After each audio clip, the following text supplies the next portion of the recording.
Hi, everybody.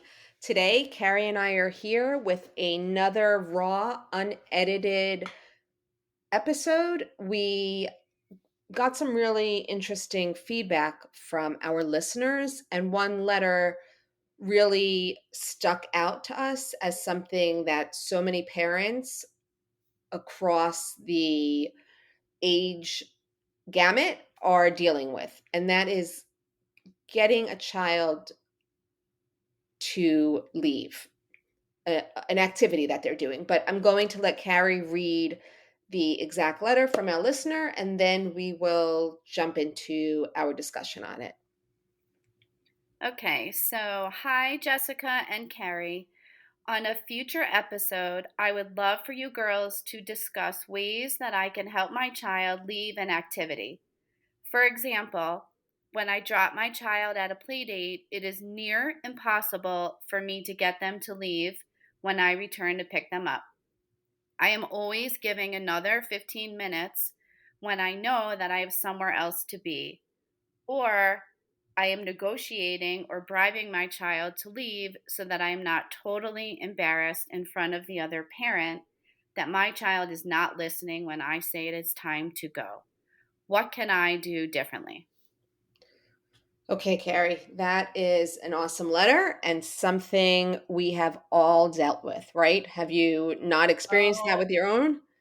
over and over, time and time again. And yeah, I mean, my looking back, I was not consistent and I did find myself in the position of negotiating, bribing, and I really felt embarrassed myself that I did not have control of my children or that they weren't good listeners when I stated it's time to go.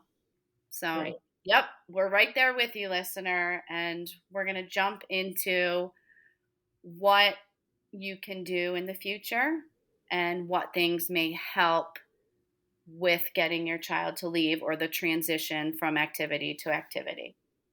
So, for sure. And you mentioned something really important for all parents of all age kids, and that's consistency.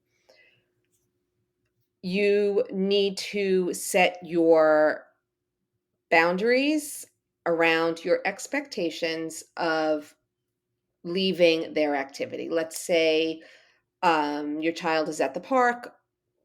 One time you give them a 5 minute warning, and then the next time you say, no, we need to leave right now. But they were used to the 5 minute warning. So, consistency is definitely a strategy that can help across all ages. Remember, we need to leave at such and such time. That's it. If you gave them a 5 minute warning, if that worked for them, do it again the next time. If that's what works for you, just remain consistent. Right. And Um, don't say something that you don't really mean either. So, right. whatever the That's consistency is, stick to it. 100%. Stick to That that time. also ties into the next one of setting your expectations before they leave for the play date, before they leave for the park, before you go to the museum, whatever it is. And all ages. The we're leaving Johnny's house at 5 o'clock. I have a doctor's appointment I have to get to afterwards. You have homework to do, whatever it might be. Let them know what the plan is so that mentally they're preparing for it. And also, Carrie mentioned she was afraid of what the other parents might think if she lost her control over the situation. So important, and I can't stress this enough. You're asking your child to leave something that they love doing. So think about that for a minute. Put yourself in their position. They're doing something, they're having a play date. Maybe they're doing something that they feel really good about in that moment, and you're ending it. You're telling them they need to leave. Even if you prepare them, even if you gave them the expectation, they still might they still might push your buttons and try to get another 15 minutes with their friend. If you were clear on your expectations and your time and they're still not leaving, the one thing I really urge you to do is just remain calm. Their emotions are going to be heightened in that moment. However you decide to handle it, it's so important for you to remain calm and not join their heightened emotion in that time frame. Right. I And hope we that know makes it's sense. difficult, right? That Yeah. sounds easy in the situation where you have somewhere else to be and you know there's an appointment or a phone call you have to make or dinner you need to get ready, right? You start to get anxious and feel stressed. So, like, your emotions want to, take over, and you want to just grab your child or raise your voice or yell at your child, like it's time to go, or start with the consequences. You're punished. We're never coming back, whatever it is. So, it sounds easy, but it's best to try in the situation to remain calm and stern in whatever expectation you've set. So, When you make those, when you offer consequences in the moment of heightened emotions, those are the ones that become unrealistic, the ones you wish you took back, the ones you wish you never said in the first place, because you're parenting from your own heightened emotions, and it's perfectly normal. So that's why I'm saying, if you can just find your inner calm in that moment while your child is not in their inner calm, then I really feel that that would be so helpful in those situations. So, okay, so we talk about consistency, expectations, and remaining calm across the board. Now let's just take a look at some suggestions for younger kids. If it's a younger child that you're trying to get to leave an activity. Carrie, okay. you want to talk about those? Sure. For a younger child, the first suggestion would be to, when you're giving extra time, like if you've gone to the park or gone to someone's house and you say, okay, I'm here, but I'm giving you an extra 10 minutes, or in 10 minutes, we're going to leave the park. Set a timer. You can also say, like, hey, do you want to set the timer yourself or should I do it? That way you're involving them in the solution and in the plan to leave. So Excellent. set a timer. When you set the timer, you have given extra time. Number two, make it fun when you're leaving. So if you're at the park and your car, is a little ways away in the parking lot, it's, should we or would you like to run to the car, skip to the car, hop to the car? Like, make it creative and make it fun, giving them an involvement or a decision that they can make to get involved with leaving and getting to the car will make it a little bit easier because now they're also doing something fun and having a say in that decision. I also love doing, let's go on a scavenger hunt to the car. Let's see how many rocks we can find. Let's see who's going to find the first crack in the sidewalk, or who's going to find a blue car. Something just Yeah. so Or they're even like, do you even remember where we parked the car? Right? Help me find, right? Help me find where we parked the car, right? sometimes I Like, can use them now for that. yeah, especially in Florida when it felt like everyone's car was either white or black. So it was like, Yes. and is an SUV or a minivan, right? Like, where is my car? Yes. Anyway, so number three for a younger child would be if they're at someone's house or at the park or somewhere that they really, really love going, let's make a plan to come back another time.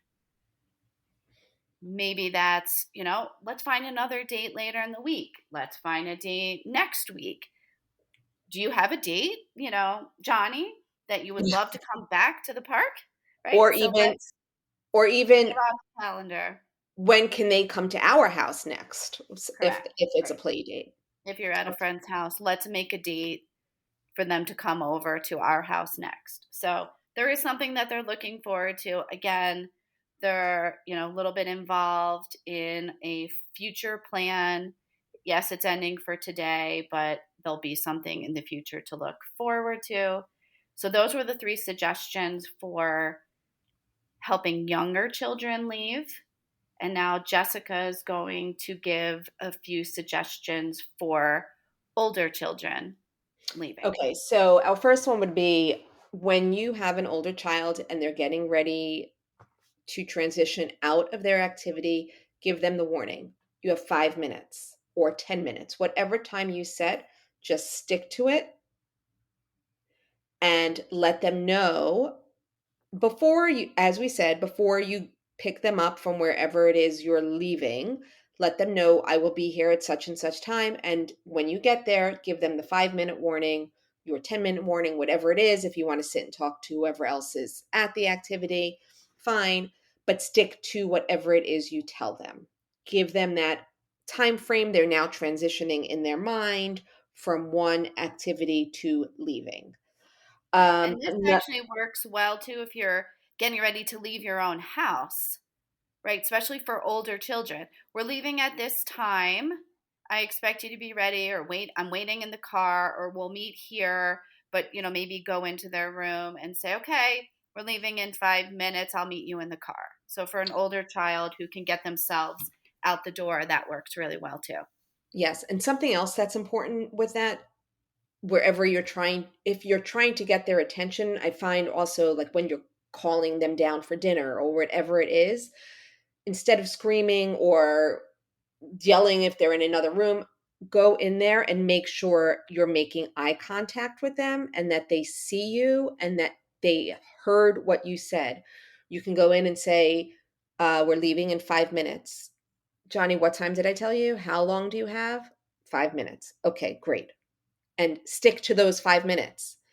Um, a second strategy or tip or something you can try before you leave, if it is, and this, I think we said a version of this for the youngers too, try and come up with a plan for the next time that you can do this thing that they love. Oh, next week, Sally can come to our house. Let's find a day right now. Great, we have a plan. In 2 weeks, we can come back to the art museum. Whatever it is, just give them something so that they know it's ending for now. That doesn't mean it's ending forever. You have something to look forward to. And then